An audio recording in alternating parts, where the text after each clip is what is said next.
जय हिंद साथियों, स्वागत है आप सभी का आपके अपने YouTube चैनल MS इंग्लिश में। गाइस, आज हम डिस्कस करेंगे सीटेट जनवरी 2024 के लिए एसएसटी का एक हम पेपर डिस्कस कर रहे हैं जो आप सभी के लिए 21 जनवरी को होने वाले पेपर के लिए बहुत ही हेल्पफुल रहेगा। दोस्तों, ये पेपर ऐसा है जिससे आपके 100% 21 जनवरी के पेपर में छपेंगे। तो दोस्तों, वीडियो को अंत तक देखना और वीडियो को अंत तक देखते बने रहना, क्योंकि ये एसएसटी का ऐसा पेपर है जिसमें आप सभी के लिए कम से कम 60 में 60 अंक लाने का एक अच्छा टारगेट होगा पूरा। तो दोस्तों, इस 60 में 60% हम करेंगे, इसमें से आपको 30 में 30% देखने के लिए मिलेंगे। तो दोस्तों, आपके 25 से 30 अंक बढ़ाने के लिए ये सेशन बहुत ही इंपॉर्टेंट रहेगा, तो वीडियो को अंत तक जरूर देखना। आज का लास्ट वीडियो है 21 जनवरी वाले पेपर का, तो दोस्तों वीडियो को अंत तक जरूर देखिए। आज का पहला प्रश्न है, सेशन को शुरू करते हैं हम। सामाजिक अध्ययन और सामाजिक विज्ञान दोनों हम 60% करेंगे। कितने परसेंट? 60%। फास्ट तरीके से करेंगे, धीरे धीरे नहीं करेंगे, क्योंकि स्पीड से हमारा टाइम बहुत कम है। स्पीड से कल 21 जनवरी को हमारा पेपर होने वाला है, तो उससे पहले ये 60% हम जरूर देखेंगे जो हमारी 21 जनवरी 2024 की परीक्षा के लिए बहुत ही इंपॉर्टेंट होने वाले हैं। तो दोस्तों, स्पीड से हम इस सेशन को करेंगे। देखिए, आज का पहला प्रश्न है, बात दिग्दर्शी का प्रयोग क्या मापने के लिए किया जाता है? तो बात दिग्दर्शी का उपयोग किया जाता है वायु वेग, वायु दाब, वायु दिशा या फिर वायु तापमान। तो यहाँ पर इसका राइट आंसर हो जाएगा वायु दिशा। क्या?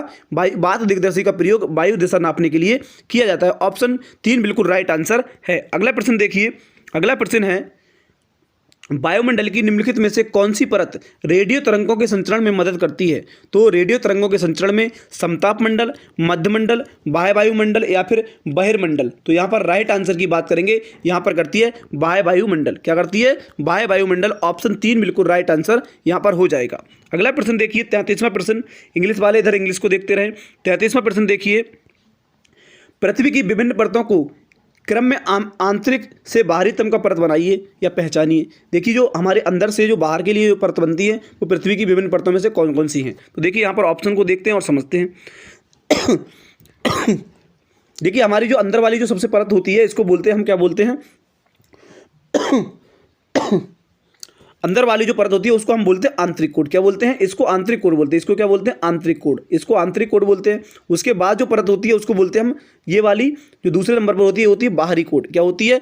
बाहरी कोड होती है। उसके बाद हमारी जो परत होती है वो होती है, क्या होती है? मेटल। क्या होती है? ये वाली जो परत होती है हमारी, ये वाली जो परत होती है वो होती है मेटल। क्या होती है? मेटल होती है। उसके बाद हमारी क्या होती है? ये लास्ट वाली जो परत होती है वो होती है परपटी। तो देखिए, इससे हमारा जो लास्ट में हमारी सबसे परपटी होगी, तो ये हमारा चौथा ऑप्शन जो है बिल्कुल राइट आंसर है। आंतरिक कोड, बाहरी कोड, मेटल और परपटी। तो ऑप्शन 4 बिल्कुल राइट आंसर हो जाएगा। अगला देखिए, 34वां प्रश्न देखेंगे। बहुत ही इंपॉर्टेंट प्रश्न है ये। दिए गए आरेख में सूर्य, पृथ्वी और चंद्रमा की स्थिति को ध्यान से देखिए और बताइए कि ये क्या दर्शाता है। देखिए, सूर्य इधर दिया है, पृथ्वी और चंद्रमा, ये क्या है? एक दूसरे के, अगर ये एक सीध में होते हैं कि यहाँ पर चंद्रमा होता है, यहाँ पर सूर्य हो जाता, तो यहाँ पर क्या है? पृथ्वी जब बीच में आ जाती तो यहाँ पर क्या हो जाता? चंद्र ग्रहण हो जाता। क्या हो जाता? तो देखिए, यहाँ पर ग्रहण नहीं बनना है, यहाँ पर ग्रहण, सूर्य ग्रहण या चंद्र ग्रहण नहीं बनना है, ये तो बिल्कुल कट गया। ये सूर्य ग्रहण और चंद्र ग्रहण यहाँ पर नहीं बन रहे हैं, तो यहाँ पर ये सूर्य इसके इधर सापेक्ष है, तो यहाँ पर क्या बनना है? लघु ज्वार भाटा। क्या बनेगा? लघु ज्वार भाटा। इसका राइट आंसर हो जाएगा लघु ज्वार भाटा। क्या हो जाएगा? लघु ज्वार भाटा। देखिए, थोड़ा बड़ा है, इसको थोड़ा कम कर ले रहे हैं जूमिंग। लघु ज्वार भाटा क्या हो जाएगा इसका राइट आंसर? लघु ज्वार भाटा। ऑप्शन 4 बिल्कुल राइट आंसर हो जाएगा। अगला प्रश्न देखिए, 35वां प्रश्न है, जब नदी मैदान में प्रवेश करती है तो ये मुड़ जाती है और बड़े मोड़ बनाकर बहती है, जो कहलाता है, वो क्या कहलाता है? तटबंध कहलाता है, बाढ़ कहलाता है, या फिर मैदान, या फिर विसर्प। तो देखिए, यहाँ पर या फिर चाप झील कहलाता है। तो ये जब नदी जो होती है बड़े मैदान में बहती है तो वो मोड़ बनाकर बहती है, तो उसको क्या कहते हैं? हम विसर्प कहते हैं। क्या कहते हैं? विसर्प। ऑप्शन 3 बिल्कुल राइट आंसर हो जाएगा मेंढर। क्या बोलेंगे? मेंढर। अगला प्रश्न देखिए, अगला 36वां प्रश्न हमारा है, अधिकांश दुर्गम क्षेत्रों में और आपदाओं के समय लोगों को बचाने और भोजन, जल, कपड़े एवं दवाओं को विस्तारित करने के लिए यातायात का कौन सा साधन बेहद उपयोगी होता है? देखिए, जब कोई घटना होती है तो उसमें भोजन, जल, कपड़े और दवाओं को भेजने के लिए क्या जरूरी होता है? सबसे बेहद जरूरी क्या होता है?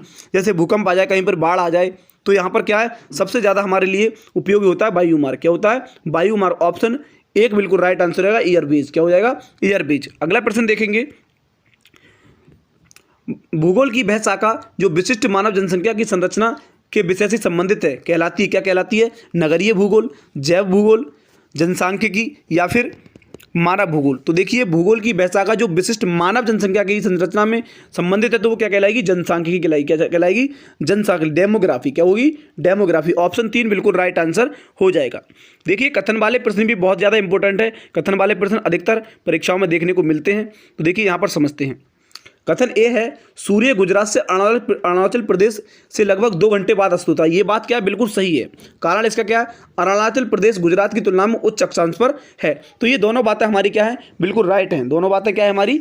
बिल्कुल राइट हैं। इसलिए लेकिन जो आर जो है वो क्या है? इसकी एक व्याख्या नहीं कर रहा है, इसकी व्याख्या नहीं कर रहा है। तो इसलिए हमारा 2 ऑप्शन बिल्कुल राइट आंसर होगा। ए और आर दोनों सत्य हैं, लेकिन आर ए की व्याख्या नहीं कर रहा है, ए को स्पष्ट नहीं कर रहा है। तो इसलिए ऑप्शन 2 हमारा बिल्कुल राइट आंसर हो जाएगा।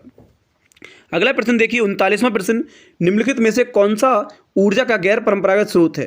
देखिए ऊर्जा का गैर परंपरागत स्रोत कौन सा? ईंधन, प्राकृतिक गैस, सौर ऊर्जा, कोयला। तो यहाँ पर राइट आंसर होगा सौर ऊर्जा। क्या है? सौर ऊर्जा गैर परंपरागत स्रोत है। अगला प्रश्न देखिए, विशेष रूप से निर्मित टैंकों और तालाबों में मछली का प्रजनन क्या कहलाता है? तो देखिए मछली का प्रजनन सेरीकल्चर, विटीकल्चर, हॉर्टिकल्चर या फिर पिसीकल्चर। तो देखिए सेरीकल्चर तो क्या कहलाता है? ये मधुमक्खियों का पालन कहलाता है।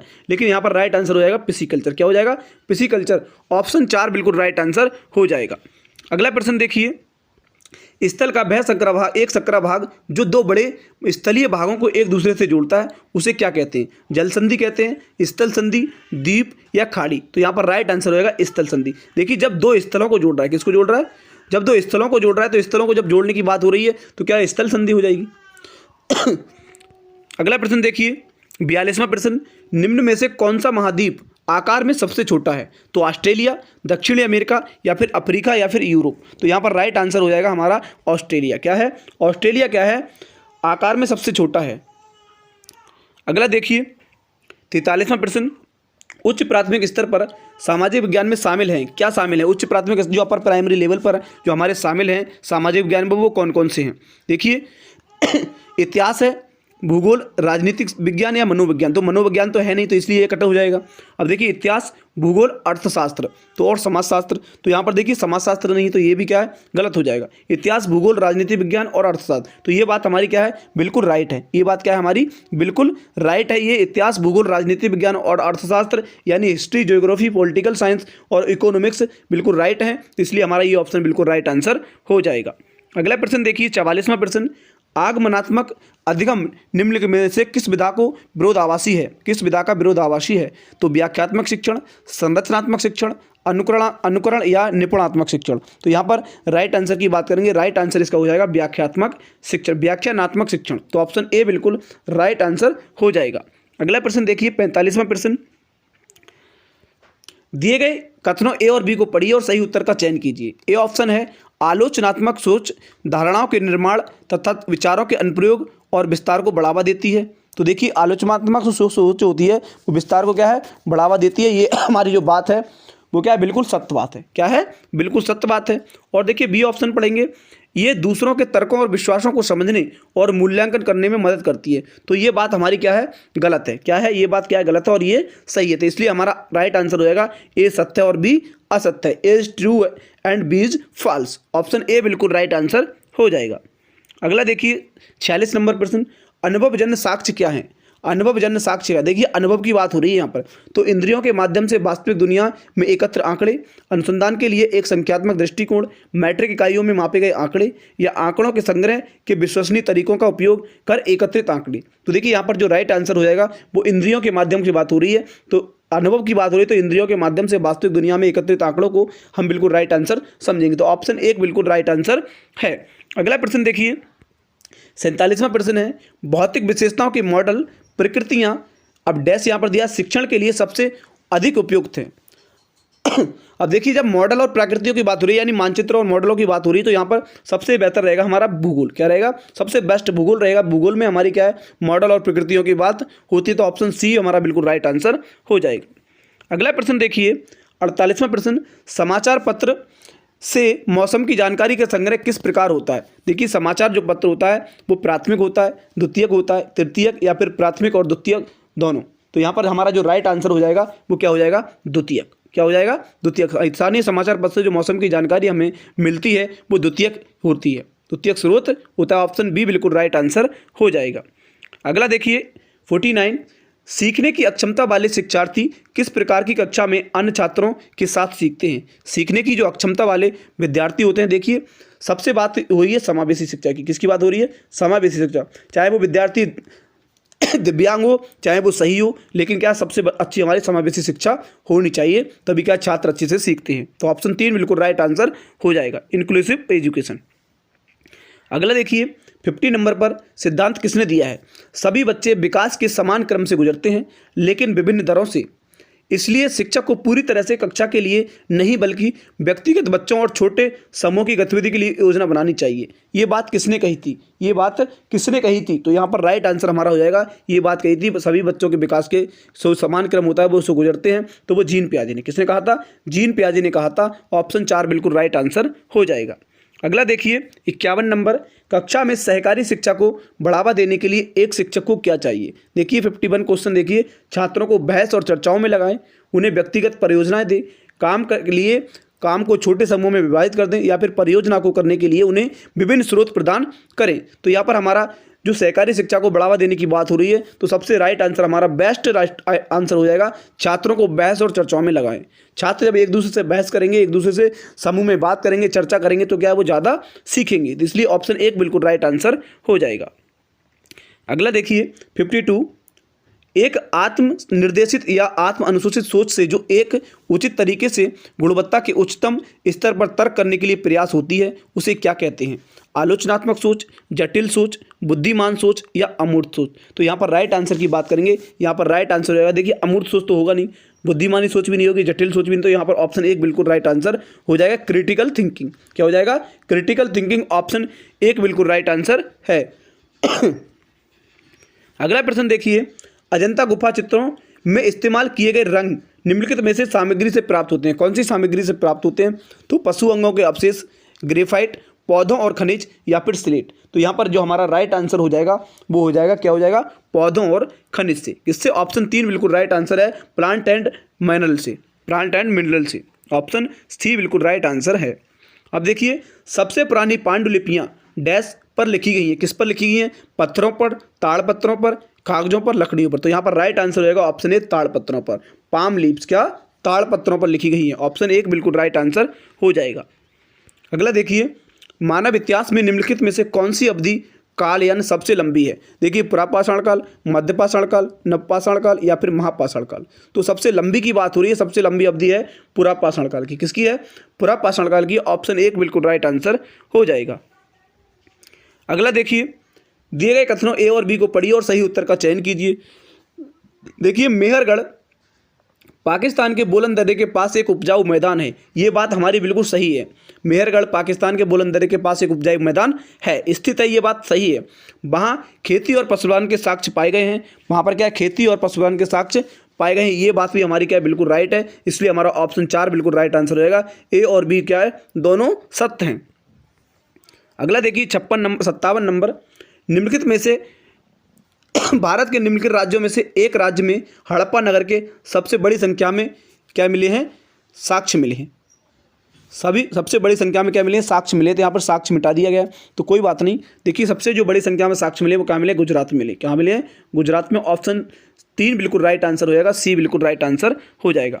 अगला देखिए, ऋग्वेद मूल रूप से निम्नलिखित में से किस भाषा में रची गई थी? तो देखिए, ऋग्वेद जो रची गई थी वो क्या? संस्कृत भाषा में रची गई थी। ऑप्शन 3 बिल्कुल राइट आंसर है, संस्कृत भाषा में रची गई थी।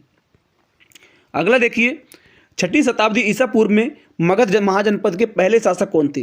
देखिए, मगध महाजनपद के जो पहले शासक थे वो महावीर थे? नहीं थे। प्रसन्नित थे? नहीं थे। अजातशत्रु थे? नहीं थे। तो बिंबिसार थे। क्या थे? बिंबिसार वहाँ के मगध महाजनपद के पहले शासक थे 6वीं ईसा पूर्व में। किसमें? 6वीं ईसा पूर्व में बिंबिसार। ऑप्शन 3 बिल्कुल राइट आंसर हो जाएगा। अगला देखिए, निम्नलिखित में से कौन सा बौद्ध धर्म के त्रिरत्नों में से नहीं है? देखिए, नहीं की बात हो रही है, यहाँ पर नेगेटिव आंसर पूछा है। तो बुद्ध, धम्म, अहिंसा, संघ। तो देखिए, अहिंसा नहीं है, तो यही हमारा राइट आंसर हो जाएगा। बुद्ध भी है, धम्म भी है, संघ भी है, लेकिन अहिंसा नहीं है। अहिंसा क्या? गांधी जी ने चलाया था। किसने? गांधी जी ने चलाया था। तो इसलिए हमारा ये तीसरा ऑप्शन बिल्कुल राइट आंसर हो जाएगा। 61 देखिए, निम्नलिखित में से कौन राज्यसभा सदस्यों का चुनाव करता है? विधानसभा के निर्वाचन क्षेत्रों के मतदाता, संसदीय निर्वाचन क्षेत्रों के मतदाता, लोकसभा सदस्य या फिर विधानसभा के सदस्य जो विधायक होते हैं। तो देखिए राज्यसभा सदस्यों को क्या है, विधानसभा के सदस्य करते हैं जो विधायक होते हैं। ऑप्शन 4 बिल्कुल राइट आंसर हो जाएगा।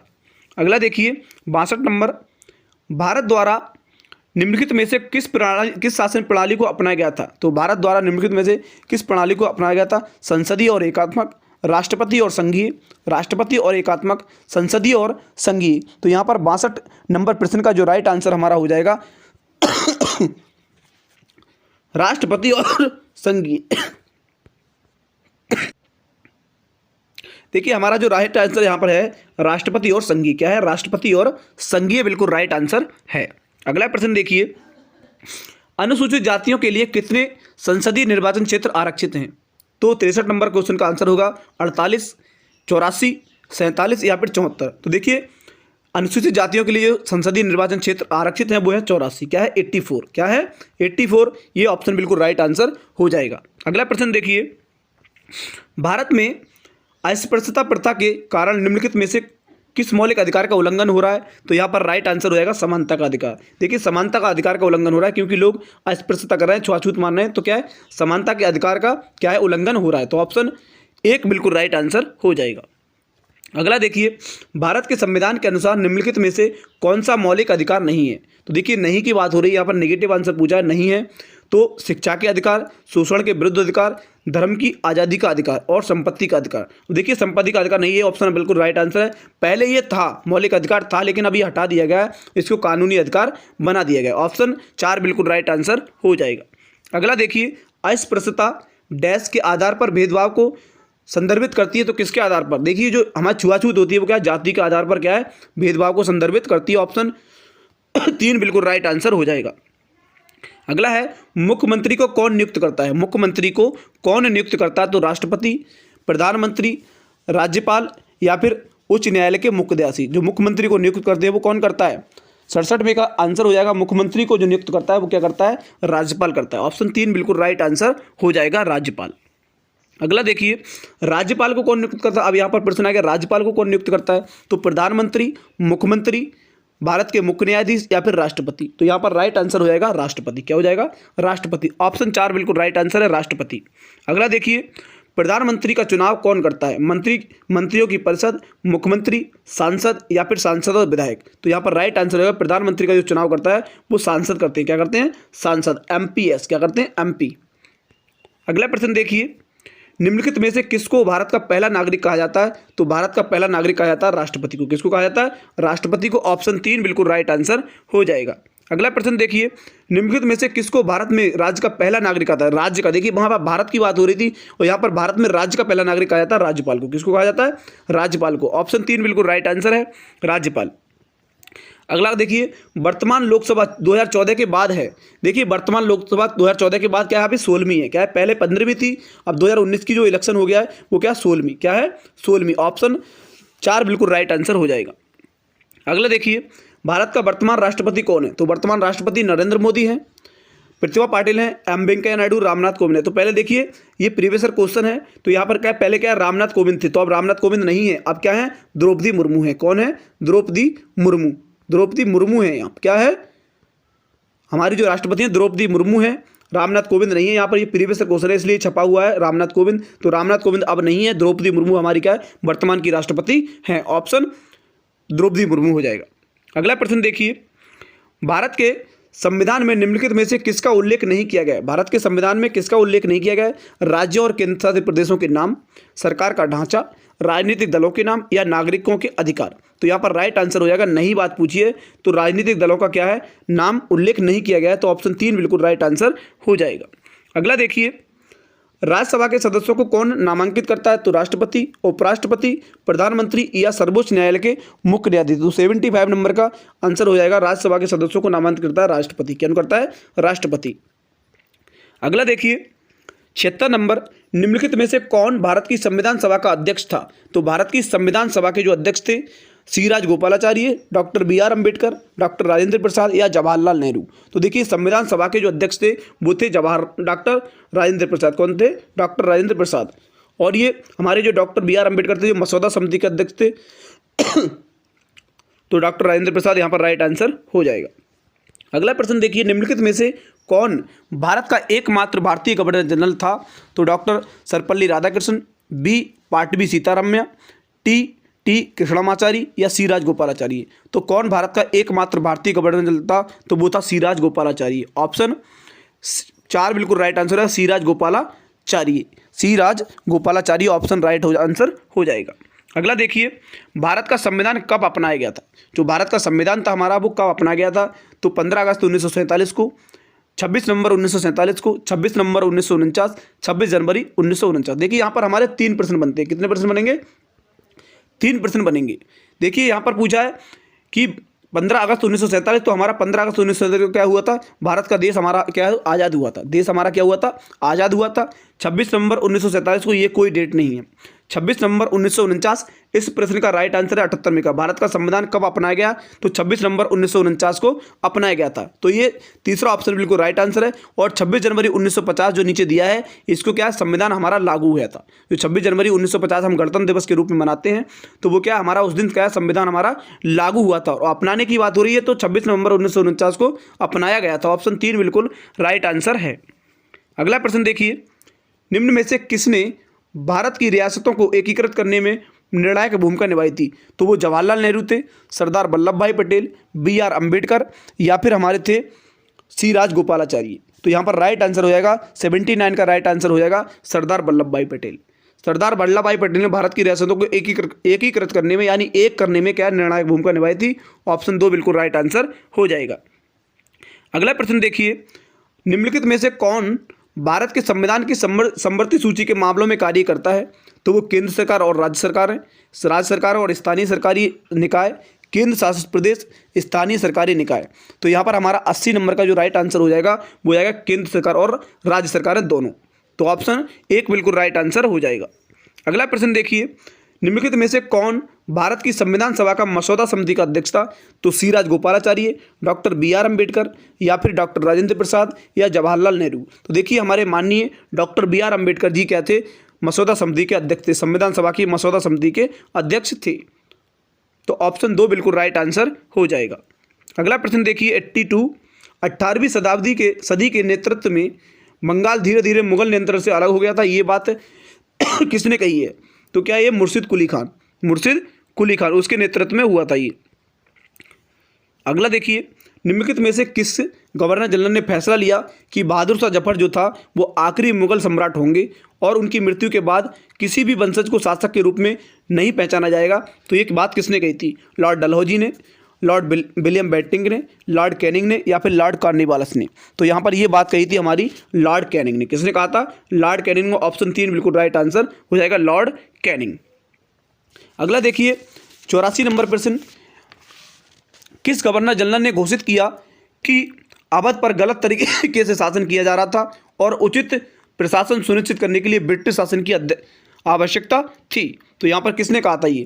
तो लॉर्ड रिपन ने, लॉर्ड कैनिंग ने, लॉर्ड माउंटबेटन ने, किसने कहा था? लॉर्ड डलहौजी ने कहा था। तो यहाँ पर राइट आंसर की बात करेंगे, राइट आंसर हमारा हो जाएगा लॉर्ड डलहौजी ने कहा था। ये बात ऑप्शन 3 पे बिल्कुल राइट आंसर है, लॉर्ड डलहौजी ने कही थी ये बात। अगला देखिए, 85 नंबर, कानपुर के किस शासक ने खुद को पेशवा कहा था? तो कानपुर के शासक ने खुद को पेशवा कहा था, वो कौन थे? नाना साहेब। क्या थे? नाना साहेब ने क्या है खुद को क्या पेशवा कहा था। ऑप्शन 1 बिल्कुल राइट आंसर हो जाएगा। अगला प्रश्न देखिए, 86वां प्रश्न, कारखाने के विषय में पढ़ाने के लिए सबसे उपयोगी विधि कौन सी है? तो देखिए, एक कहानी सुनाना, किसी विशेषज्ञ को निमंत्रित करना, किसी औद्योगिक कारखाने की यात्रा आयोजित करना या फिर एक डॉक्यूमेंट्री फिल्म दिखाना। तो यहाँ पर राइट आंसर हो जाएगा, सबसे सटीक जानकारी कारखाने को देखने की मिलेगी। किसी औद्योगिक कारखाने को क्या है? यात्रा आयोजित किया, उस कारखाने को दिखाया जाएगा, तभी उसके विषय में क्या है? सबसे उपयोगी जानकारी होगी। अगला देखिए, एडुसेट क्या है? एडुसेट से क्या अभिप्राय है? तो ये रॉकेट जिसका प्रयोग मानव निर्मित उपकरणों को सूर्य की कक्षा में स्थापित करने के लिए किया जाता है, या फिर सौरमंडल में खोजा गया एक नया उपग्रह है, एक क्षुद्र ग्रह को मंगल और बृहस्पति की कक्षाओं के बीच पाया जाता है, और या फिर एक मानव निर्मित भारतीय उपग्रह है। तो ये भी एडुसेट का राइट आंसर होगा ऑप्शन 4, मानव निर्मित भारतीय उपग्रह है। ऑप्शन 4 बिल्कुल राइट आंसर हो जाएगा। अगला देखिए, पंचवाड़ी और बीजक में निम्नलिखित में से किस महान हस्ती के छंद और विचारों को संरक्षित किया गया? तो मीराबाई के, कबीर, गुरु नानक, रविदास। तो देखिए यहाँ पर हमने राइट आंसर हो जाएगा हमारा कबीर। क्या हो जाएगा? कबीर। देखिए हमने बहुत ही स्पीड से इस सेशन को किया है, 60% हमने डिस्कस किए हैं, क्योंकि ये हमारा परीक्षा का टाइम बहुत ही नज़दीक है, इसलिए हमने 60% को बहुत ही स्पीड तरीके से किया है। जो भी विद्यार्थी स्टूडेंट हमारे चैनल पर पहली बार आए हों तो चैनल को सब्सक्राइब कर दें और वीडियो को लाइक शेयर जरूर कर दें। देखिए अगला प्रश्न हमारा है 89 नंबर, एलोरा की गुफा का भित्ति चित्र जिसने विष्णु को नरसिंह और अर्थात पुरुष सिंह के रूप में देखा गया था, तो किस काल का है? गुर्जर प्रत्यार काल, राष्ट्रकूट काल, चालुक्य काल या फिर गुप्त काल? तो यहाँ पर हमारा राइट आंसर हो जाएगा राष्ट्रकूट काल। क्या हो जाएगा? राष्ट्रकूट काल। ऑप्शन 2 बिल्कुल राइट आंसर है। अगला प्रश्न देखिए, अगला हमारा प्रश्न 90 नंबर प्रश्न है, निम्नलिखित में से कौन सा संगठन उपनिषद में आस्था रखता है? तो ब्रह्म समाज, राष्ट्रीय रामकृष्ण मिशन, सत्यशोधक या फिर हमारा हो जाएगा सेवा समाज? तो यहाँ पर राइट आंसर जो हो जाएगा हमारा वो आप सभी के लिए कमेंट सेक्शन में जवाब देना है इसका। ये हमारा आखिरी आपको क्या है, एक टेस्ट का प्रश्न है और आपको सभी को कमेंट में इसका जवाब जरूर देना है। दोस्तों वीडियो को बिल्कुल आप सभी ने अंत तक देखा होगा और आपको पता चल गया होगा कि अपने 60 प्रश्नों में से कितने अंक पाए हैं, 60 प्रश्नों में से कितने अंक हमने किए हैं। तो उसका जवाब कमेंट सेक्शन में जरूर देना कि 60 में से आपके कितने राइट गए थे और कल की परीक्षा के लिए आपको कितने प्रश्न इंपॉर्टेंट हैं और कितने आपने सीखे। तो दोस्तों उम्मीद करता हूँ वीडियो आप सभी के लिए बहुत ही अच्छा लगा होगा और आप समझ गए होंगे आखिरी सेशन आज ये महामैराथन के रूप में हमने किया है। तो दोस्तों वीडियो को लाइक शेयर सब्सक्राइब जरूर करें। Thank you, best of luck.